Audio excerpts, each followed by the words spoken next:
Assalamualaikum warahmatullahi wabarakatuh. Perkenalkan, kami dari kelompok 1 akan mempresentasikan hasil materi kami yang berjudul karakteristik personal. Sebelumnya, perkenalkan, nama saya Gian Septia Pratama, MPM42, dan rekan saya Denny Juliansa, MPM44, Mail Safira, MPM04, Gustin Azia, MPM03. Materi yang pertama, karakteristik personal. Menurut Robine, mengemukakan bahwa karakteristik personal adalah cara memandang ke objek tertentu dan mencoba menafsirkan apa yang melihatnya mencangkup usia, jenis kelamin, dan tingkat pendidikan. Karakteristik personal mencakup sifat-sifat berupa kemampuan dan keterampilan, latar belakang keluarga, sosial, pengalaman, umur, kebangsaan, jenis kelamin, dan lainnya, yang mencerminkan sifat demografis tertentu, serta karakteristik psikologis yang terdiri atas persepsi, sikap, kepribadian, belajar, dan motivasi.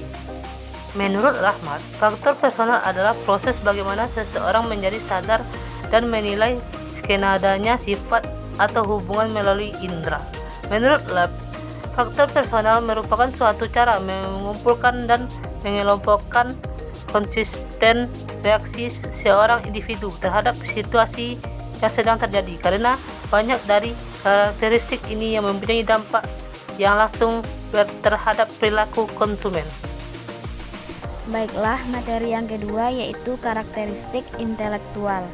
Karakteristik intelektual merujuk pada aspek-aspek mental seseorang yang berhubungan dengan kemampuan berpikir, belajar, dan memecahkan masalah.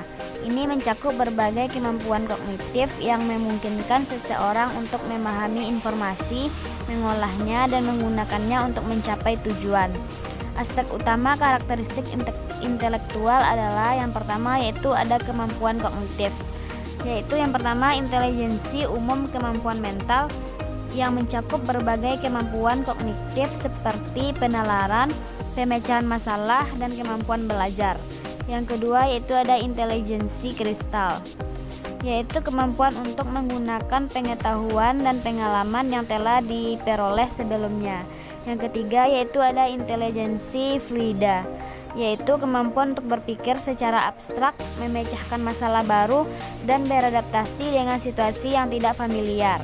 Yang kedua yaitu ada kemampuan belajar, yaitu yang pertama ada kemampuan belajar, yaitu kemampuan untuk menyerapi informasi baru dengan cepat.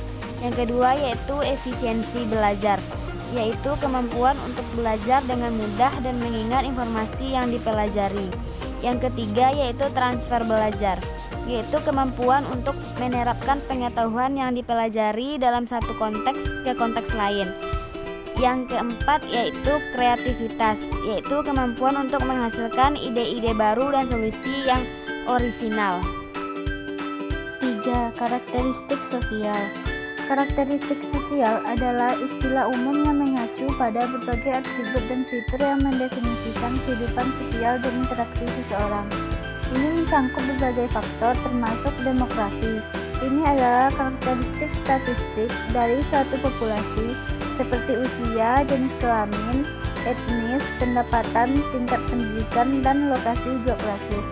Yang kedua itu peran sosial, posisi yang kita tempati dalam masyarakat dan perilaku yang diharapkan terkait dengan mereka, seperti orang tua, karyawan, teman, atau anggota komunitas. Berikutnya jaringan sosial, koneksi yang kita miliki dengan orang lain termasuk keluarga, teman, rekan kerja, dan kenalan. Jaringan ini memberikan dukungan, informasi, dan peluang.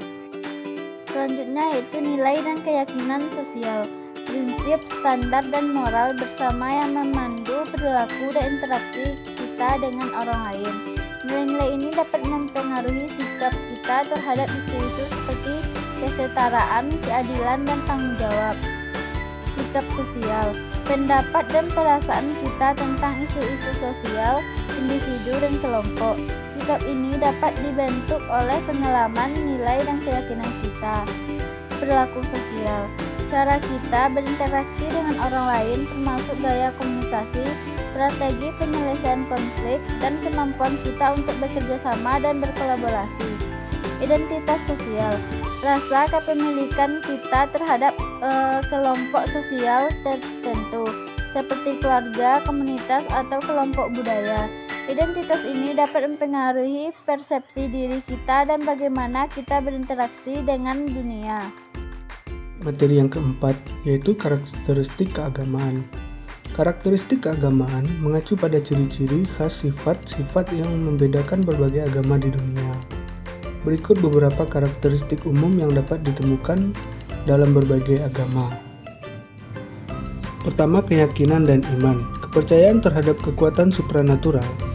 Semua agama memiliki keyakinan terhadap keberadaan kekuatan yang lebih tinggi atau supranatural, yang seringkali disebut sebagai Tuhan, dewa, atau kekuatan kosmik.